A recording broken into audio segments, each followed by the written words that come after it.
A wealthy Saudi Arabian prince. If you could see how these people live, you would be astounded.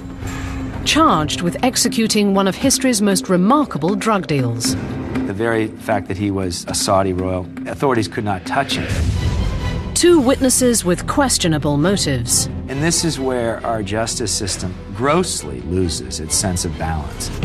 And a woman caught in the middle. Very fine lady. You will never imagine, of course, anything like that. Could a Saudi prince be the newest player in the international drug scene?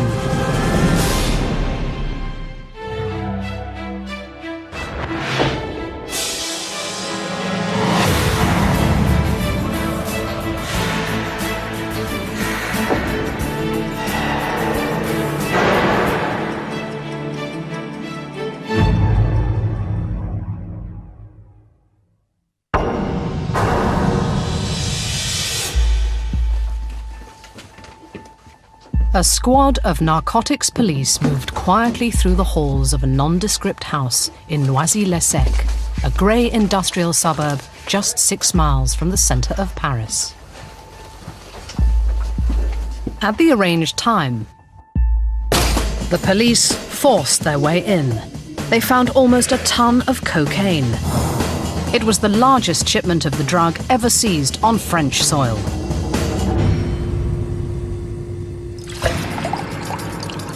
According to one of the safe house guards, the cocaine had arrived in France 2 weeks earlier, on a flight from Saudi Arabia. The plane was a royal airliner, a 727 chartered by a Saudi Arabian prince. His name? Naif bin Sultan bin Fawaz al-Sha'lan. Prince Naif is a person of, I would say, first magnitude intelligence. He's a deeply religious man. He reads copiously. He stays on top of current events. He's a highly complex person. But was he a drug dealer? The information put the French police in a difficult position. A shipment of cocaine this large demanded investigation. Could a Saudi prince really be responsible for such a bold crime?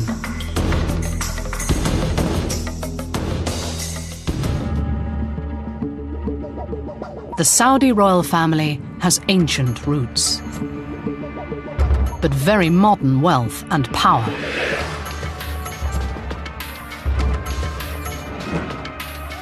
Saudi Arabia was founded in the early 20th century by King Abdulaziz with the support of the British Empire to carve out the Arab countries out of the Ottoman Empire. The discovery of oil under the desert made Abdulaziz a major international player and enormously rich. And now it is one of the largest countries in the Middle East with the largest amount of oil in the globe, and with substantial influence politically, culturally, and religiously. The king took more than a dozen wives and fathered more than 40 sons. Naif al-Sha'lan, he is married to the daughter of the son of King Abdulaziz, the founder. He is a prince not because he was born one. He is a prince out of marriage. The bigger, the larger Al Saud tribe is in excess of 30,000 people.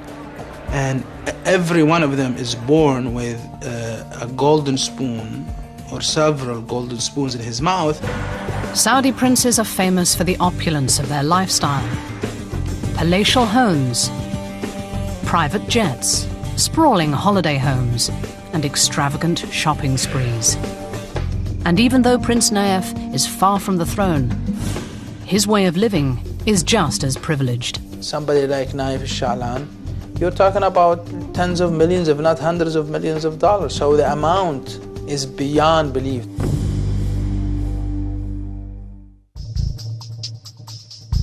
Was it possible that, protected by this cloak of wealth and power, a Saudi royal had begun dabbling in the international drugs trade? A possible answer to that question would begin to emerge 4 months later, and 4,000 miles away in the United States.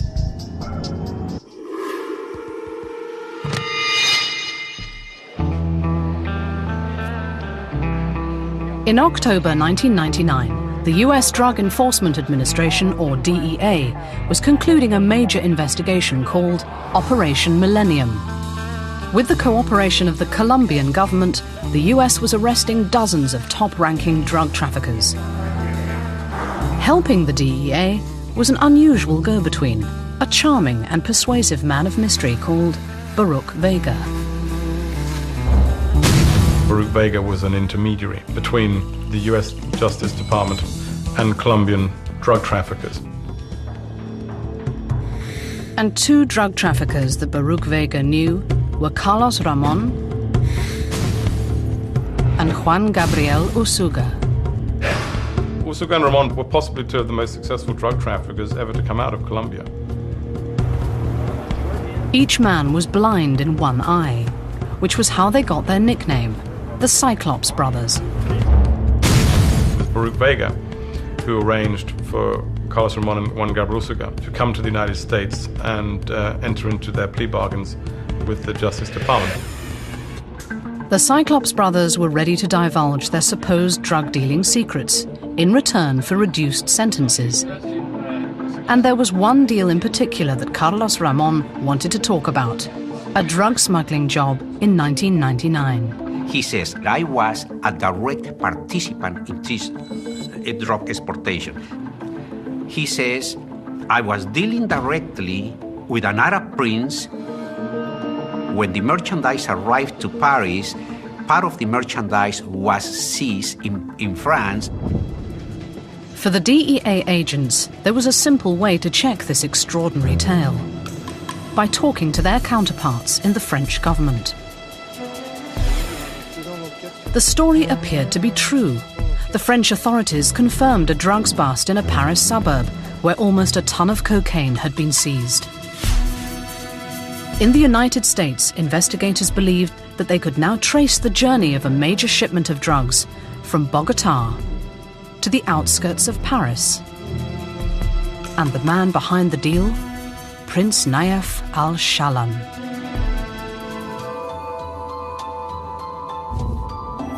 Why on earth would a Saudi prince be involved in something like this? The idea of cocaine trafficking is for people to get rich quick. Saudi princes obviously don't need to get rich quick. They have more money than drug traffickers. Not only that, but drug smuggling is punishable by death under Saudi law. It was hard to imagine that for a Saudi prince, the reward was worth the risk. People do these things for different reasons. He seemed someone who just didn't fit into the traditional perspective of Miami's drug trafficking environment. As the investigators put together the prince's profile, they found a surprising connection that might explain the prince's involvement. It was an American connection. For over 2 decades, the married prince Naif al-Sha'lan had maintained an intimate relationship with an old flame from his student days in Florida. An old flame who had ties to Colombia and the Cyclops brothers. And so you began to see how it was more plausible historically how he could have known her and then maintained a relationship with her over the years and then ultimately had reconnected with her. Her name was Doris Mangieri, and she lived outside Miami. The Drug Enforcement Administration had a new target, apart from the mysterious prince, his lover. By April 2000, agents at the US Drug Enforcement Administration believed that they were hot on the trail of a highly unusual drug trafficker, Prince Naif al-Sha'lan, a member of the Saudi royal family. Connecting him to the crime were a pair of Colombian drug runners who had turned themselves in to the authorities, the Cyclops brothers, Juan Usuga and Carlos Ramon. They were looking to work off a long sentence in a separate drug conspiracy, drug trafficking indictment, unrelated to this. The The tale spun by the Colombians for the DEA was an extraordinary one. They claimed that the whole deal, where 2 tons of cocaine was smuggled into France, was masterminded by a mild-mannered Miami estate agent called Doris Mangieri.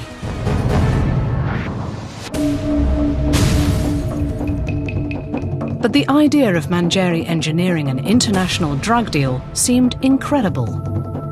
Well, Doris Mangieri was a complete nobody when this case began.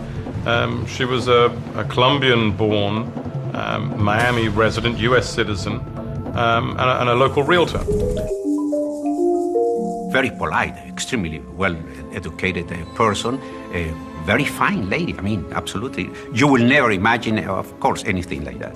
She's a dedicated mother. She's an accomplished businesswoman, a very gentle woman.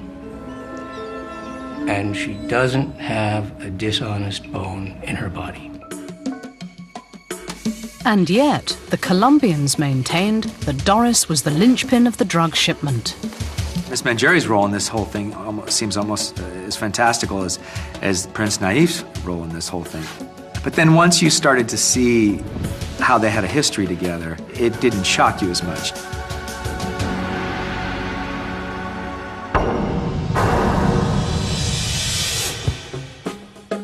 Naif al-Sha'lan had gone to Florida in order to study at the University of Miami. He soon met Doris Mangieri, a single mother with 2 children. The two began a relationship. During those early years, while Naif apparently was falling for Ms. Mangieri, he was also falling for the 2 kids. He would take them everywhere. He would take them to the beach, he would take them boating, he doted upon them. The prince bought Mangieri an apartment and a car. He took her to Switzerland and showed her a bank account with her name on it. Anytime you need money, he said, just get it here. Was Ms. Mangieri in love with Naif? I have absolutely no doubt about it. None whatsoever. But the charmed Florida life they shared did not last. In 1984, Prince Naif al-Sha'lan left the United States. As far as the investigators could tell, he never set foot on American soil again. Doris Mangieri moved on with her life, and yet through thick and thin, Mangieri's connection to the prince remained unbroken. For him to allegedly maintain this relationship for 20 years and apparently stay loyal, this wasn't obviously some casual fling.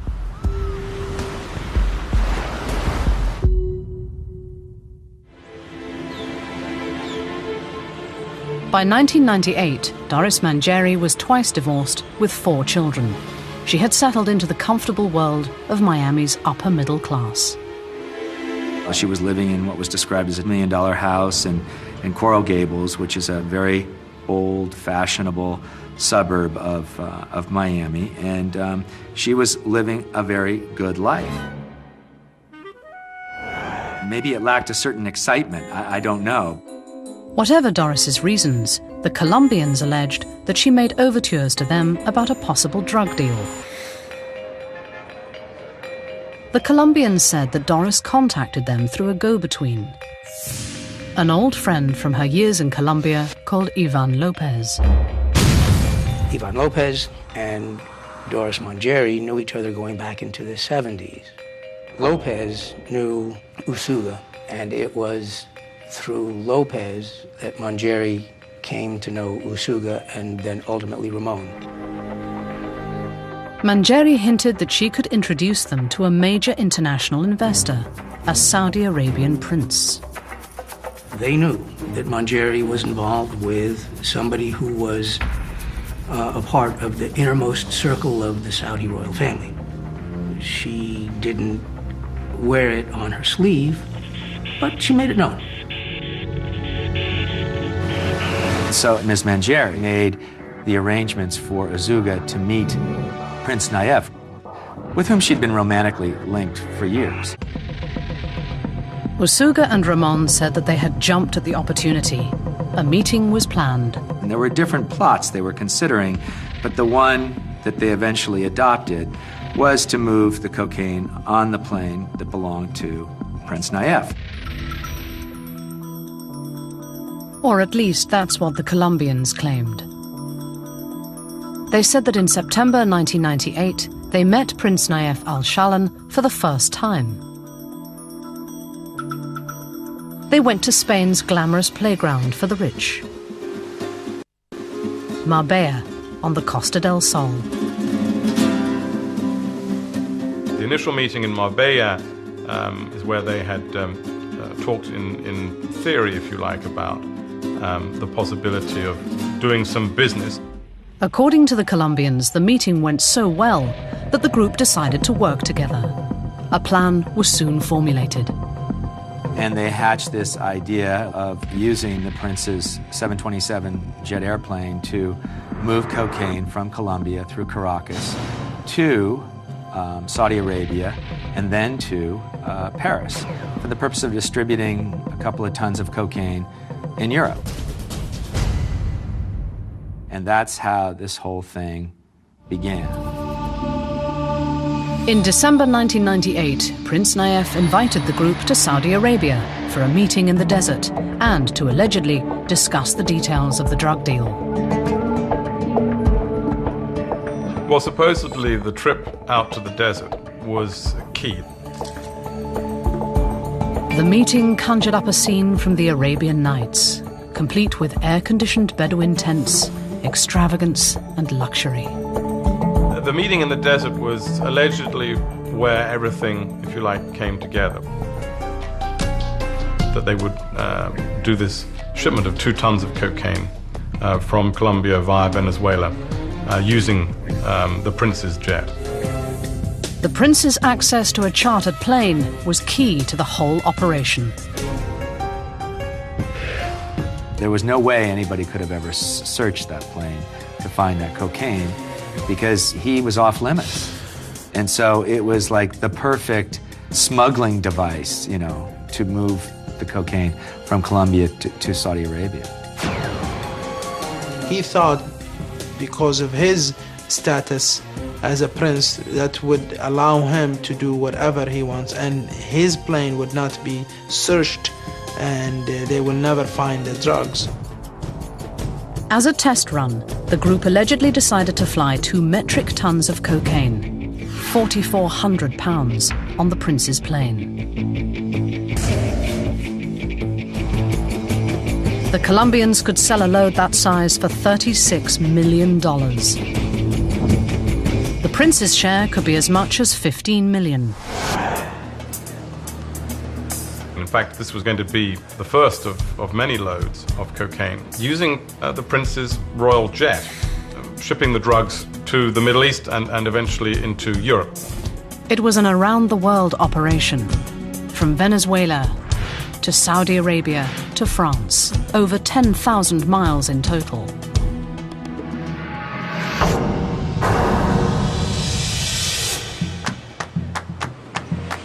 In May 1999, the Colombians put their plan into action. Step 1. Prince Naif flew on his private plane to Venezuela, where he attended an oil conference, a seemingly perfect alibi. The next step was to get the cocaine across the border from Colombia into Venezuela and onto the Prince's plane. You know, U.S. authorities were cracking down so hard on Colombians moving their shipments out of Colombia to Venezuela, to destinations north. So Juan Usuga came up with a plan. He found a company that shipped truckloads of Colombian potatoes into Venezuela. And he arranged a slight adjustment to one of their loads. And they were able to camouflage the 2,000 kilograms of cocaine under the potatoes. Since there are hundreds and hundreds of trucks going through the border every day, obviously no one is going to pay attention to another load of potatoes, especially potatoes. According to the Colombians, the truck crossed the border into Venezuela without incident and made its way to a warehouse outside Caracas. There the cocaine was unloaded, packed into suitcases and reloaded onto a second truck supplied by the prince. With that small truck, they follow a parade of cars to the plane that were waiting at the ramp at the Mlekía airport in Caracas. The alleged drug-filled suitcases were then loaded onto the prince's plane. And, the plane supposedly had been upgraded tremendously. There was a space where you could place the cocaine. On the 13th of May, the prince himself boarded the plane. And the jet, allegedly with the drugs on board, flew back to Saudi Arabia.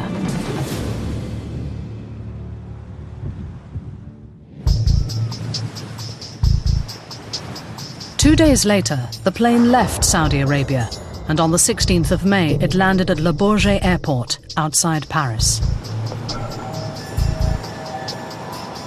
The prince disembarked with a large group of his family and went for a visit to Euro Disney. According to Ramon, the drug-laden luggage was not searched or even examined by customs agents in Venezuela or France. The very fact that he was a Saudi royal family member, authorities could not touch him coming in and out of airports, nor could they search his plane. Then, the story goes, accomplices moved the suitcases to the safe house in the Paris suburb of Noisy-le-Sec. How could he get away with it? He could get away with it very easily because he had diplomatic immunity, and that's how Naif was able to use his status as a member of the royal family in Saudi Arabia to fly his plane from Venezuela to Saudi Arabia to Europe and move contraband, or cocaine in this instance, on the plane. 2 weeks later, the French police received a tip-off and they raided the safe house.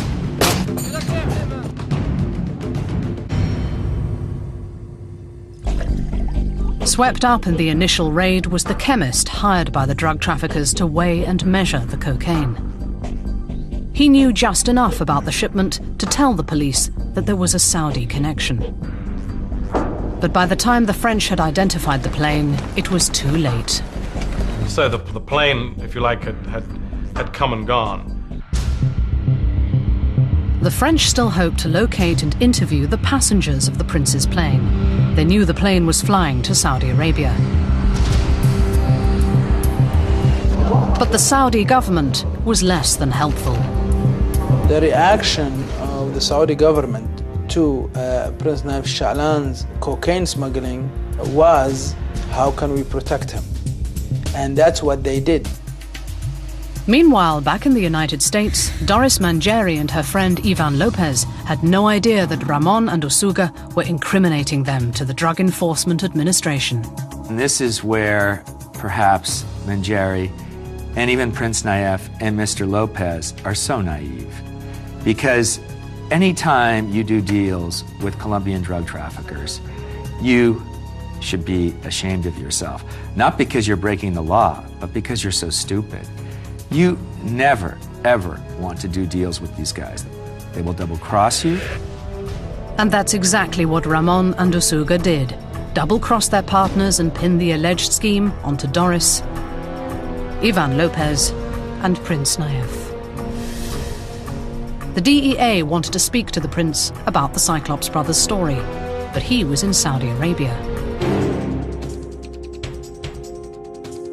Any attempts to find and question him led nowhere. So with the prince out of reach, the DEA decided that it was time to close the operation down. They would arrest those suspects that were within their grasp. Ivan Lopez and Doris Mangieri.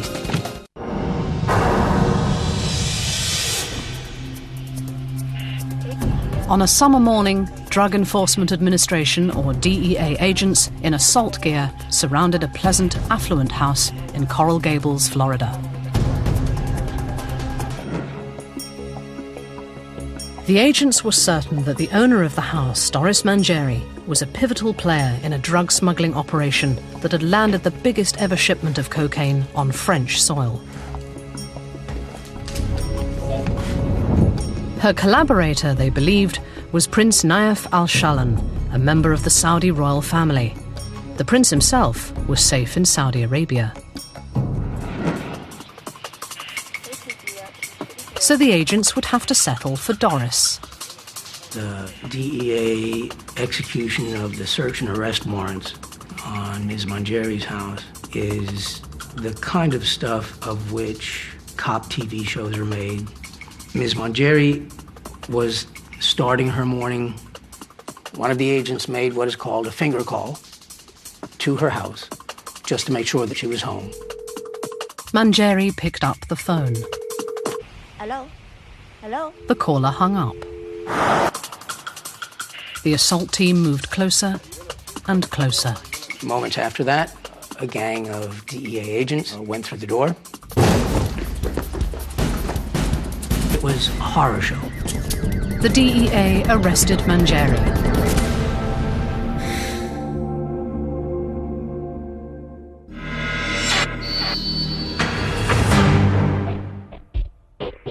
With Manjeri in custody, agents quickly turned their attention to a search of her house. At first, they found nothing. But then in her bedroom, they discovered a safe. Inside, the agents found exactly what they were looking for. A cache of Doris's numerous passports and a stack of secret photographs from the meeting in the Saudi Arabian desert. Fairly astonishing photographs, pictures of this prince in flowing robes in the desert, surrounded by these other characters in the story, the Colombian drug traffickers and Doris as well. The photographs were a crucial discovery. Proof that Asuga and Ramon's story was at least partially true.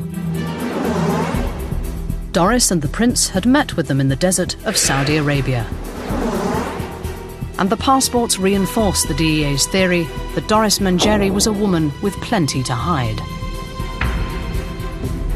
Anyone who carries a Colombian passport suffers this unfortunate fate of automatically being the subject of suspicion. It's sort of the sort of thing that you can just imagine prosecutors seizing upon. And that's just what they did. With Doris in custody, the DEA tried to get a confession. After Ms. Manjeri was arrested, a brief effort to interrogate her was made by one of the agents who were there, but she declined to talk to anybody, apart from protestations of innocence. Instead, Manjeri asked the prominent Miami criminal lawyer Douglas Williams to take her case. My name was given to her family. I was asked to come see her. Williams visited Manjeri in a Miami prison where she was being held without bail. When I first met Ms. Manjeri in the federal detention center in Miami, the government was saying that no matter what kind of bond she might be able to post, she'd flee and seek safe haven with the Saudis, and therefore was a risk of flight. She, and by the way, had no idea of the scope of all of this. I mean, it was kind of like a poison mushroom that continued to grow and grow and grow and grow and grow. But the more Williams learned about the case the DEA was building against Manjeri, the more one thing became clear. Doris Manjeri was about to take the rap for one of the largest ever international drug deals. But what about her alleged co-conspirator, Prince Naif al-Sha'lan?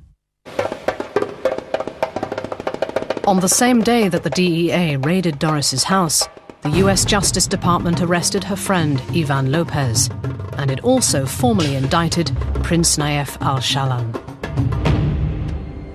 But he was safe at home in Riyadh, and that's where he would stay, because Saudi Arabia has no extradition treaty with the US. And instead of coming to his ex-lover's rescue, Prince Naif worked on damage limitation for himself. He gave an interview in a family-run newspaper and denied all the allegations against him. He even had an explanation for the evidence against him. According to Naif, he wasn't investing with Usuga and Ramon. Instead, they were trying to invest with him in a legitimate Saudi business. One of the several tasks that from time to time had been given to Naif was to attract foreign, which is to say non-Saudi capital, into investments in Saudi Arabia. At the time, the Saudi government was in the process of designing and constructing a very complex design and fabrication process for the production of plastic bottles full of spring water. According to Naif, he was considering allowing Usuga and Ramon to invest in a water bottle factory. Drugs had nothing to do with it. At one point, Naif mentioned in passing to Manjeri the fact that he was in the hunt for foreign investors.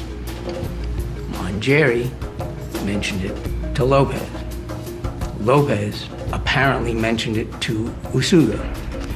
Usuga expressed a desire to get involved as an investor in this Saudi petrochemical project.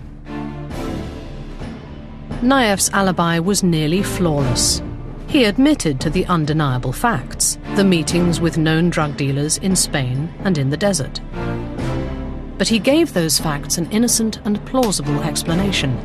And he said that when he got the first whiff that the Colombians were shady characters, he was the one who pulled out of the deal. With the prince far out of reach, the prosecutors in Miami continued to build a case around the only people in custody, Doris Manjeri and her friend Ivan Lopez. In March 2005, the federal government put the pair on trial. The court case promised to provide a great story with attention-grabbing characters. Anytime a Saudi prince gets indicted, then, that's obviously kind of a quote-unquote sexy story. The star witnesses would be the Cyclops brothers, Juan Usuga and Carlos Ramon. But would it be enough to get a conviction? Or would the jury decide that it was the Cyclops brothers that had been lying?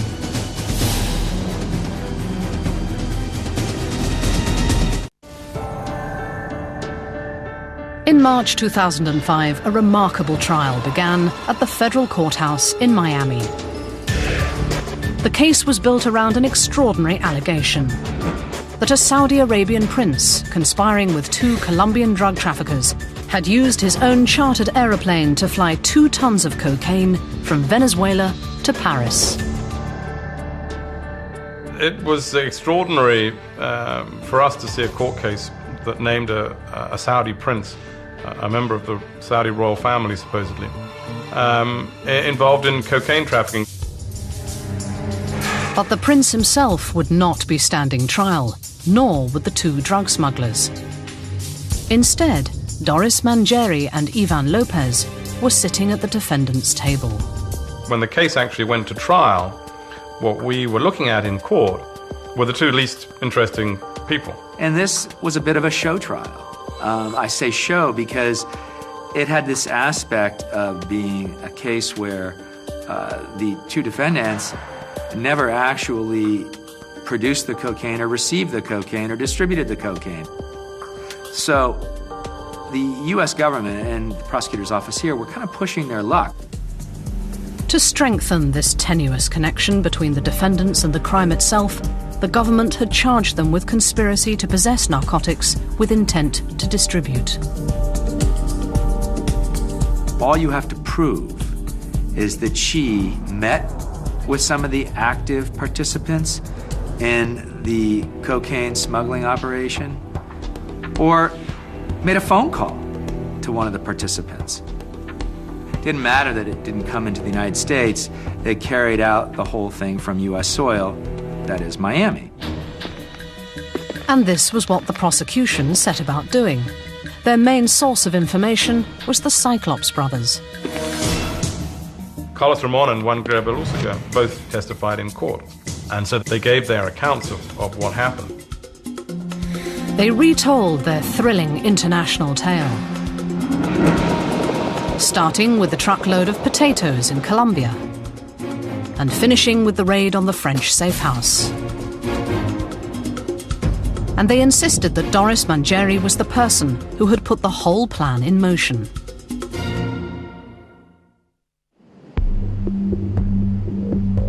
It was a gripping story, and it had to be, because it was more or less the prosecution's whole case. There was no eyewitness testimony, no forensic testimony. No evidence as to how the cocaine got into the alleged possession of Al-Sha'lan. There were no witnesses in court to explain their role in how the potato shipment ended up on Al-Sha'lan's plane. That was all hearsay. That meant that the government's case rested almost entirely on the shoulders of two admitted drug traffickers. Douglas Williams naturally figured that if he was able to put a doubt in the mind of the jury about who these characters were, he could seriously undermine the government's case. So Mangieri's lawyer, Douglas Williams, reminded the jury that Usuga and Ramon were drug dealers, testifying against Doris Mangieri in return for lighter prison sentences. They will say anything in order to reduce their own criminal exposure, satisfy their prosecutorial and agent handlers, and do whatever they have to do. Oh, they'll eat their children live if they have to, in order to avoid that kind of thing. People like Usuga and Ramon don't care about anybody but themselves. But perhaps Williams's best defense was Doris herself. I remember she looked very sort of rather defenseless, long flowing hair in a very straightforward trouser suit, not your typical looking drug trafficker. Doris began by describing her 20-year relationship with Prince Naif. Then she insisted that her friend Ivan Lopez was the one who set up the meetings between Naif and the drug smugglers. The meetings occurred. There's no question about it. The question is, did they talk about a drug trafficking deal? And I know the defense lawyers say they didn't. Douglas Williams told the jury that the prince was looking for investors in a water bottle factory, not a drug scheme. And Williams had a clear defense for the so-called incriminating desert photographs seized during the raid on Doris's home. Supposedly that was because she didn't want prospective boyfriends finding photographs of Saudi princes lying around her house and wondering who the hell's that. Understandable, perhaps. But when the prosecution got their chance, they unleashed some powerful information. They reminded the jury that the prince had actually left the US in 1984 and never returned. The reason? He was a fugitive from the law, even then. He had, in fact, been named in an indictment in Mississippi in the mid-1980s. And it was a drug indictment involving a small plane that flew from Florida to Mississippi with drugs aboard. But one of the only records found from the 1984 case was a copy of an indictment charging Prince Naif. The detailed reports had disappeared from the state files in Mississippi.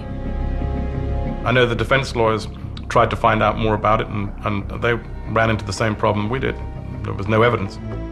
This murky hint of a drug-related past seemed to give substance to the government's portrait of an unscrupulous royal who believed that he was above the law. Jurors are not dumb. They draw inferences and narrative, and there are either plausibilities or implausibilities. And you can tell circumstantially that a lot of these dots connect.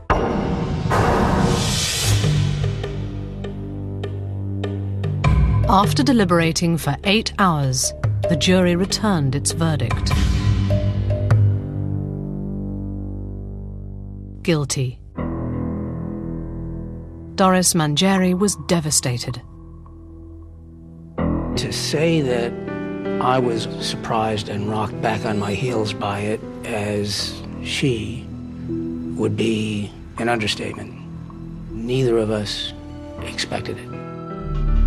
In July, the judge sentenced Doris Mangieri to 24 years in prison for her role in the conspiracy. Ivan Lopez, her friend and co-defendant, got 23 years. Their fellow conspirators, Juan Usuga and Carlos Ramon, had secured extraordinarily light sentences. In exchange for their testimony, the federal authorities slashed the Cyclops brothers' prison terms. Ramon, who procured the cocaine, served less than 3 years. Usuga, who masterminded the plan, served less than 2. Doris Mongeri, on the other hand, wound up sitting in jail for conduct that wasn't criminal. And this is where our justice system sometimes loses, grossly loses, its sense of balance.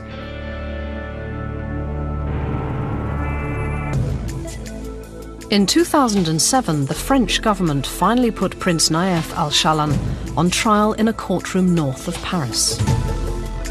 I don't know who, if at all, was representing Naif in the French proceedings. The prince did not attend. Through his lawyers, he explained that he had to remain in Saudi Arabia for what he called vital professional reasons. His caution proved to be well-founded. In spite of his absence, the court found the prince guilty, and the judge gave him a sentence of 10 years.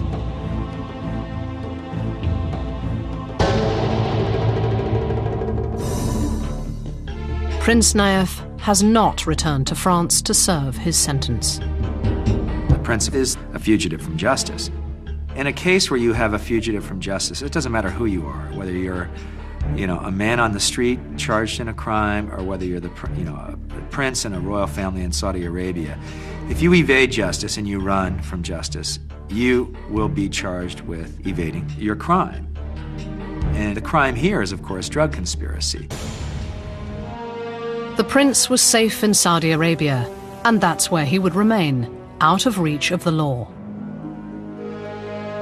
But for Doris Mongeri and Ivan Lopez, it was too late. In the end, the two people who were bit players in this whole thing, Miss Mongeri and Mr. Lopez, they end up almost getting 24, 25 years in prison, as if they had been bringing tons of cocaine into the United States for years and years and years. But in 2007, critics claimed that this sense of imbalance was restored when a federal appeals court threw out Doris Mongeri's conviction. Ivan Lopez was also cleared. I gotta tell you, you don't see this sort of thing happen very often at all, especially in drug trafficking cases. You rarely see convictions overturned. The ruling of the appeals court was short and clear. Whatever happened on the prince's plane, Mongeri and Lopez were not criminally accountable for it. Their phone calls, meetings, and photographs, no matter how suspicious, did not add up to what the law called conspiracy. The problem isn't the facts of the case. The problem is the law. The law didn't fit the misconduct, and the U.S. Attorney's Office made that calculated judgment going in, and it bit him in the butt at the end. The court said, we're ordering the district judge to dismiss the indictment now. Case over.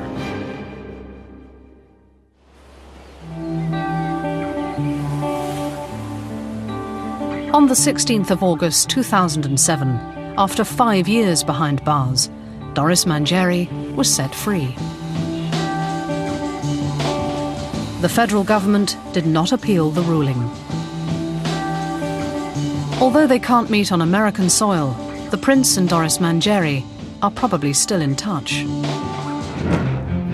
After more than 5 years, 4 countries, 3 Colombians, 2 lovers, and 1 international drugs bust, questions still remain.